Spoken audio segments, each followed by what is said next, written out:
Diqqat xalqim, tezkor xabar. Ertadan boshlab O'zbekistonda 23, 24 hamda 25 avgust kunlari qanday ob-havo bo'ladi? Kanalimizga obuna va like tugmachasini bosib qo'yishni unutmang.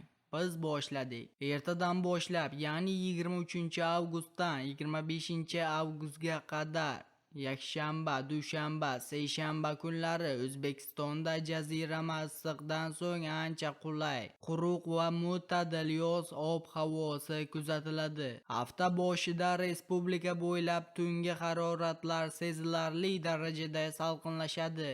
O'zbekiston hududlari bo'yicha 3 kunlik batafsil ob-havo ma'lumoti. 23 avgust yakshanba kuni Toshkent shahrida va markaziy viloyatlar Samarqand, Jizzax, Sirdaryo viloyatlarida havo mutlaqo ochiq va quyoshli bo'ladi. Kunduzi harorat juda qulay, 33-35 daraja, kechqurun esa shabada hisobiga 19-21 darajagacha salqin tushadi. Farg'ona vodiysida, Andijon, Namangan hamda Farg'ona viloyatlarida kam bulutli havo, kunduzi 32-35 daraja, kechqurun esa 18-22 daraja. Buxoro va Navoiy viloyatlarida havo quyoshli va quruq ob-havo kuzatiladi. Kunduzi 35-37, kechqurun esa 20-23 daraja bo'ladi. Janubiy viloyatlar Qashqadaryo va Surxondaryo viloyatlarida havo kunduzi issiq ob-havo saqlanib qoladi, 37-39 daraja.